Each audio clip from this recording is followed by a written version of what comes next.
अस्सलाम वालेकुम to all of you. Welcome back to my channel Mister Medico. तो आज की इस वीडियो में हम सारी बातें बायोकेमिस्ट्री से रिलेटेड है और आज हमने ग्लूकोनियोजेनेसिस करना है। मैंने ग्लाइकोलाइसिस पे वीडियो नहीं बनाई हुई तो थोड़ा सा मुश्किल ज़रूर होगा, क्योंकि ग्लाइकोलाइसिस करने के बाद ग्लूकोनियोजेनेसिस करें तो ज़्यादा इजी होता है। लेकिन बहरहाल उम्मीद करता हूँ कि ये जो वीडियो है एक शॉर्ट फॉर्मेट में होगी और आपको जो ग्लूकोनियोजेनेसिस है वो अच्छे से समझ आ जाए। मैं अपनी पूरी ट्राई करूँगा और जहाँ पर अगर मैं गलत हूँगा प्लीज़ एक मैं करेक्ट मुझे करेक्ट ज़रूर कीजिएगा कि मैं कहाँ गलत हूँ कमेंट सेक्शन में, ठीक है। तो सबसे पहले तो हम एक पाथवे को देख लेते हैं कि क्या क्या होता है। देखो भाई, ग्लाइकोलाइसिस का क्या पाथवे होता है। ग्लूकोज होती है जो वो ग्लूकोज सिक्स फॉस्फेट में कन्वर्ट होती है विया हेक्सोकाइनेज ग्लूकोकाइनेज। जो रेड में मैंने दिए में ना जो रेड में मैंने दिए में है वो इरिवर्सिबल है, इरिवर्सिबल है, ठीक है ना। वो आपको बाद में मैं समझाता हूँ क्या किस तरह, ठीक है ना। जो रेड में एंजाइम्स हैं वो ये हैं कि ग्लूकोज सिक्स फॉस्फेट है वो दोबारा रिकन्वर्ट नहीं हो सकता बाय यूजिंग हेक्सोकाइनेज, ठीक है ना। तो जब हम ग्लाइकोनियोजेनेसिस करेंगे ग्लूकोनियोजेनेसिस करेंगे उसमें मैं आपको डिटेल के साथ बताऊंगा। तो भाई होता क्या, ग्लूकोज जो है वो कन्वर्ट होती है ग्लूकोसिक फॉस्फेट में, फिर फ्रुक्टोसिक फॉस्फेट में, और उसके बाद fructose one six bisphosphate में, फिर उसके बाद ग्लेसर एल थ्री फॉस्फेट में कन्वर्ट होती है, ठीक है ना। उसके बाद one three bisphosphoglycerate, three phosphoglycerate, two phosphoglycerate, ठीक है ना। उसके बाद phospho en enol pyruvate, enol ये सॉरी यहाँ पे एल लगाना मैं भूल गया। और उसके बाद जो है पायरुवेट में कन्वर्ट हुआ, फिर पायरुवेट जो है क्रैब साइकिल टीसीए जिसे भी हम कहते हैं उसमें चला जाता है भैया। जब उसका माइन होता है एसिटल कोएंजाइम से तो फिर एनर्जी जनरेट होती है, ठीक है। एनर्जी लगती भी है, जनरेट भी होती है। तो ये था एक ग्लाइकोलाइसिस का पाथवे। अब हमने ग्लूकोनियोजेनेसिस कैसे करनी है। ग्लूकोनियोजेनेसिस कब होती है, क्यों होती है ग्लूकोनियोजेनेसिस। हम सबको पता है कि जब हाइपोग्लिसीमिया हो जाए, तो जब हम फास्टिंग स्टेट में होते हैं, आम जुबान में जब हम कुछ खाना खा पी नहीं रहे होते, तो सारी बात है हम बॉडी को न्यूट्रिएंट्स रिक्वायर्ड होते हैं। तो जो हमारी स्टोर्ड ग्लूकोज होती है ग्लाइकोजन की फॉर्म में या कुछ अदर कार्बोहाइड्रेट्स की फॉर्म में, वो रॉ मटेरियल प्रोवाइड करती है। तो वो रॉ मटेरियल जो है वो रिवर्स करता है ग्लाइकोलाइसिस के जो प्रोसेस को, उसको रिवर्स करता है पायरुवेट से फॉस्फोएनोल पायरुवेट, फिर यूं यूं जाते जाते एंड पे ग्लूकोज बनती है और ग्लूकोज जो है वो फ्री ग्लूकोज रिलीज हो जाती है, हमारी बॉडी को रिक्वायर्ड जो होती है वो उसको मिल जाती है। अब आ जाओ कि वो रॉ मटेरियल्स कौन कौन से हैं। तो सबसे पहला जो रॉ मटेरियल है वो लैक्टेट है। हम सबको पता है और लैक्टेट आता कहाँ से है। देखो भाई, मसल्स जब हम एक्सरसाइज करते हैं, हैवी एक्सरसाइज करते हैं, ठीक है ना, होता क्या है, जो ग्लूकोज है वो ब्रेक डाउन होती है स्पीडली, ठीक है ना। तो जब ग्लूकोज ब्रेक डाउन होगी तो लैक्टेट जो है पायरुवेट लैक्टेट बनेगा, लैक्टेट लैक्टिक एसिड बनेगा, ठीक है ना। तो लैक्टेट हमें मसल से आता है, ठीक है ना। उसके बाद पायरुवेट है।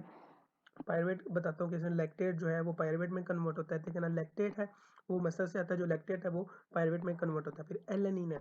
एलानिन भी है जो अब यहाँ देख सकते हो कि जो लैक्टेट है इज प्रोड्यूस ड्यूरिंग एक्सरसाइज, ठीक है ना।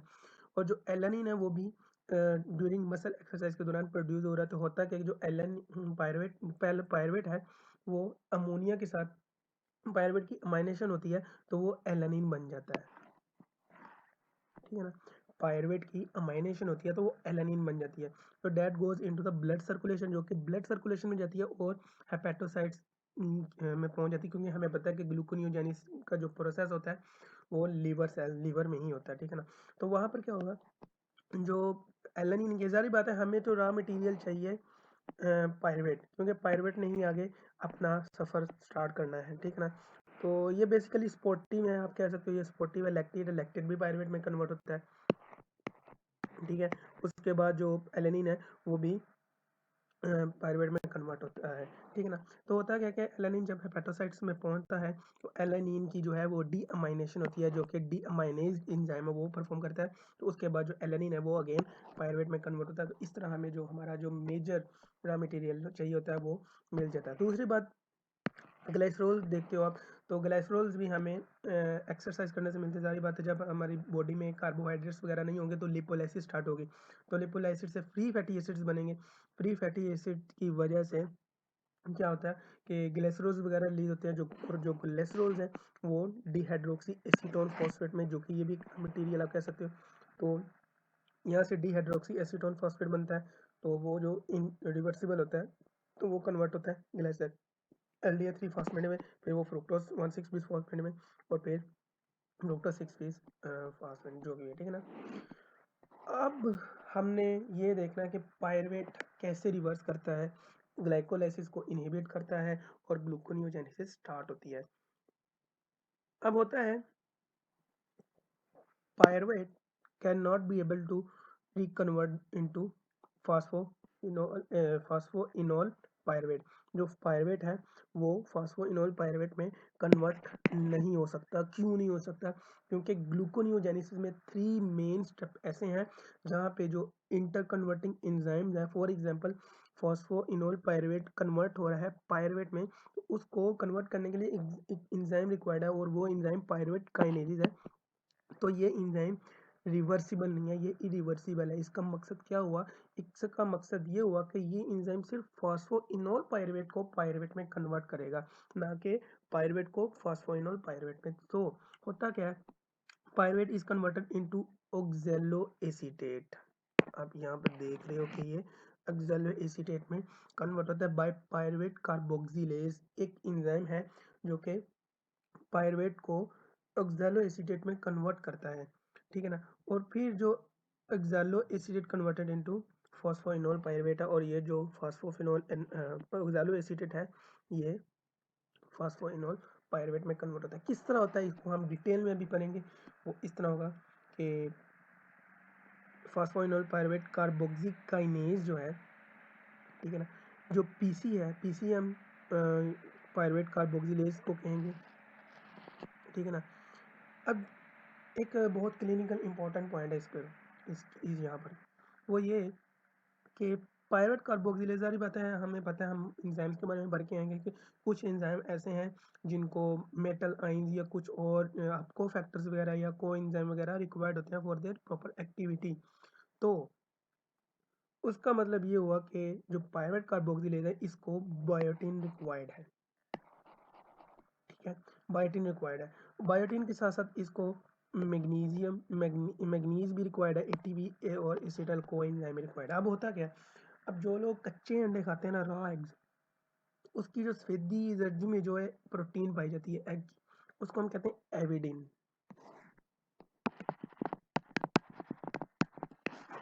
अब होता क्या है कि जो लोग कच्चा अंडा खाते हैं, रॉ एग खाते हैं, उनमें ग्लूकोनियोजेनेसिस का जो प्रोसेस है वो बहुत रिड्यूस हो जाता है, और उनको मे भी अगर वो कंटिन्यूसली खाते हो तो उनमें मसल वीकनेस वगैरह भी हो सकती है, ठीक है ना। वो इसी वजह से हो सकती है क्योंकि ग्लूकोनियोजेनेसिस हो नहीं रही होती, ग्लूकोज प्रोड्यूस नहीं हो रही होती। तो ग्लूकोज नहीं प्रोड्यूस होगी तो ग्लाइकोलाइसिस कैसे होगी, ग्लाइकोलाइसिस नहीं होगी तो एनर्जी कैसे प्रोड्यूस होगी। तो ये सारा सारा रोल कच्चा अंडा खाने की वजह से होता है।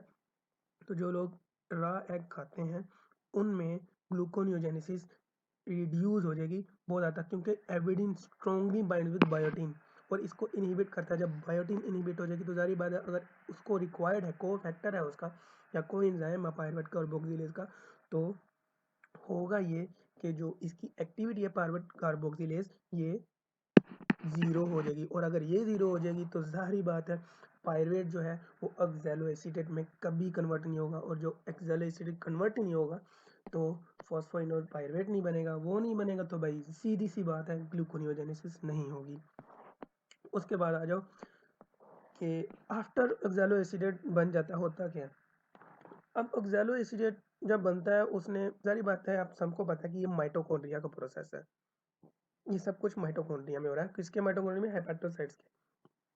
होता क्या है, after oxaloacetate form it's time to leave mitochondria. क्योंकि जो क्रेब्स साइकिल आप सबको पता है कि माइटोकॉन्ड्रिया में होता है। बाकी जो ग्लाइकोलाइसिस या ग्लूकोनियोजेनेसिस का जो मेन अगला स्टेप है फॉस्फोफिनोल पायरुवेट, वो साइटोप्लाज्म में होगा। अब होता क्या है, after oxaloacetate is formed, it's time to leave the mitochondria. अब उसे माइटोकॉन्ड्रिया से निकलना है, ठीक है ना, and to enter cytosol, but oxaloacetate can not able to leave mitochondria. अब होता क्या है, अब होता ये है कि ऑक्सैलो एसीटेट है, जो ऑक्सैलो एसीटेट जो है वो मैलेट में कन्वर्ट होता है। किस तरह? जो NADPH है वो इसको हाइड्रोजिनेज करता है, डिहाइड्रोजिनेज करता है बेसिकली। तो मैलेट डिहाइड्रोजिनेज माइटोकॉन्ड्रिया या विस्कोस माइटोकॉन्ड्रिया, एम इसलिए मैंने लगाया क्योंकि ये मैलेट साइटोसोल में भी प्रेजेंट होता है, मैलेट डिहाइड्रोजिनेस साइटोप्लाज्म में भी प्रेजेंट होता है, इसलिए ये माइटोकॉन्ड्रिया के अंदर ही एक्टिविटी परफॉर्म कर रहा है। तो इसका मतलब ये हुआ कि ये जो एंजाइम है ये माइटोकॉन्ड्रिया में है। तो मैलेट डिहाइड्रोजिनेज करता क्या है माइटोकॉन्ड्रिया को, वो एक्सैलो एसीटेट को मैलेट में कन्वर्ट करता है। बेसिकली इसकी हाइड्रोजिनेशन हो रही होती है, तो मैलेट में कन्वर्ट होने के बाद जो मैलेट है वो इजीली माइटोकॉन्ड्रियल मेम्ब्रेन से लीक आउट हो जाता है। उसके बाद होता है क्या, मैलेट जो है, जारी बात है मैलेट ने तो फॉस्फोइनोल पायरुवेट में कन्वर्ट नहीं होना, वो तो एक्सोलो एसीटेट होगा। अब होगा क्या, वही सेम एंजाइम लेकिन अब साइटोसोल में है, तो इसलिए मैलेट डिहाइड्रोजिनेस सी साइटोसोल में ये क्या करेगा, ये डिहाइड्रोजिनेशन कर देगा। तो जो हाइड्रोजन मैलेट में थे, फॉर एग्जांपल ये हमने हाइड्रोजन लगा दी इसको भरपूर से, ठीक है ना। जब ये मैलेट डिहाइड्रोजिनेज अपना काम करेगा तो क्या होगा कि ये जो जितने भी हाइड्रोजन है ना ये रिलीज हो जाएंगे, जो NAD है वो NADPH में कन्वर्ट हो जाएगा, ये वाले हाइड्रोजन आइंस इधर आ जाएंगे, ठीक है ना। तो अब एक्सैलो एसीटेट बाईजान साइटोप्लाज्म में आ चुका है और अब उसने कन्वर्ट होना है फास्फोइनोल पायरुवेट में, ठीक है ना। और ये कौन सा एंजाइम परफॉर्म करता है, फास्फोइनोल पायरुवेट काइनेज, ठीक है ना, कार्बोक्सिलेज काइनेज। अब होता क्या है, सारी बात है ऑक्सैलो एसिडेट की फास्फोरिलेशन होनी होती है, ठीक है ना। अब होता है कि ये जो एंजाइम है फास्फोइनोल पायरुवेट कार्बोक्सिलेज काइनेज जो है ये फास्फोराइलेट करता है, ठीक है ना, और CO2 को रिमूव कर देता है ऑक्सैलो एसिडेट में, और होता क्या नतीजा का निकलता है फास्फोइनोल पायरुवेट, ठीक है ना। हमने एक अपनी चेक पोस्ट को कवर कर लिया, या हमने ये कह सकते हैं कि हमने एक बॉर्डर क्रॉस कर लिया जो कि हमें पायरुवेट काइनेज करने नहीं दे रहा था, ठीक है ना, और हमने एक बॉर्डर अपना क्रॉस कर लिया। अब फॉस्फोइनोल पायरुवेट का रास्ता आसान है, वो इजीली रिवर्सिबल है, तो वो जल्दी जल्दी से फॉस्फोग्लाइसरेट 2 में कन्वर्ट होगा, फिर 3 में, फिर 1,3 बिस फॉस्फोग्लाइसरेट में, और फिर ग्लाइसर एल्डिहाइड 3 फास्फेट। आपको यहाँ पर एक बात बताना चाहता हूँ कि जो साइटो ग्लाइसरोज वगैरह जो डायरेक्ट डिहाइड्रोक्सी एसीटोन फॉस्फेट में कन्वर्ट होते हैं उनके लिए ये स्टेप नहीं लागू होता, क्योंकि सारी बात है dihydroxyacetone directly glyceraldehyde 3 phosphate में कन्वर्ट हो रहा है, तो उनके लिए ये जो एक बॉर्डर क्रॉस करने वाला सीन है वो खत्म हो जाएगा, उनके लिए फिर सिर्फ दो के दो क्या कहते हैं, दो बॉर्डर रह जाएंगे। अब क्या होता है, अब जो फ्रुक्टोज 1,6 बोस फॉस्फेट है, अब उसने कन्वर्ट होना होता है फ्रुक्टोज 6 फॉस्फेट में विया फ्रुक्टो फ्रुक्टोज काइनेज 1 से रिलेटेड, ठीक है ना। अब होता क्या है कि यहाँ पर भी एक चेक पॉइंट है, ठीक है।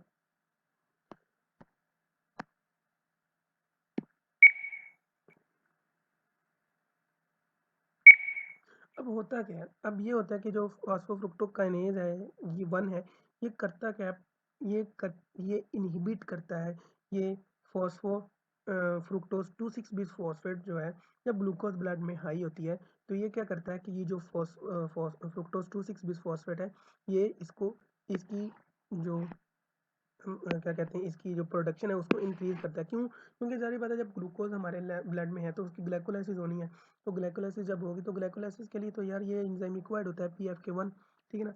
अब होगा क्या, जब ये ज़्यादा होगा तो ये फ्रुक्टोज 1,6 बिस फॉस्फेट वो है जो उसको इनहिबिट करेगा, और जो फ्रुक्टोज 1,6 बिस फॉस्फेट है वो फ्रुक्टोज 6 बिस जो फ्रुक्टोज 1,6 बिस फॉस्फेट है उसको कन्वर्ट करता है फ्रुक्टोज 6 फॉस्फेट में। तो एक मरतबा और ध्यान से सुन लो मैं कहना क्या चाह रहा हूँ, गौर से।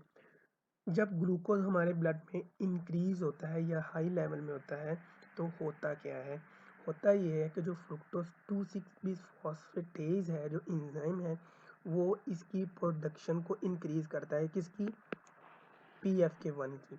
अब ये क्या करता है, ये करता है फ्रुक्टोज 6 फॉस्फेट को फ्रुक्टोज 1,6 बिस फॉस्फेट में कन्वर्ट, ठीक है। अब जब हमारे ब्लड में ग्लूकोज लेवल कम होता है, अब होता क्या है, और यही एंजाइम फ्रुक्टोज 1,6 बिस फॉस्फेटेज को इनहिबिट करता है, जो कि फ्रुक्टोज 6 फॉस्फेट को कन्वर्ट करता है ग्लूकोज 6 फॉस्फेट में, क्योंकि ये प्रोसेस ग्लूकोनियोजेनेसिस का है।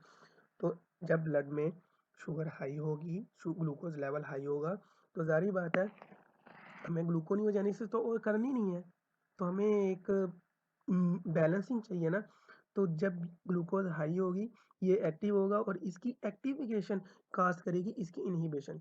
अब होगा क्या, when blood glucose level raised down, glucagon came on the cell surface that has a receptor on cell surface of hepatocytes। जो ग्लूकागोन है वो सेल रिसेप्टर पे आएगा जो कि हेपेटोसाइट की सरफेस पे। अब होगा क्या कि जी प्रोटीन हमने पता है कि 7 पास रिसेप्टर के बारे में पढ़ा है जिसको हम सर्पेंटेनियन रिसेप्टर्स भी कहते हैं।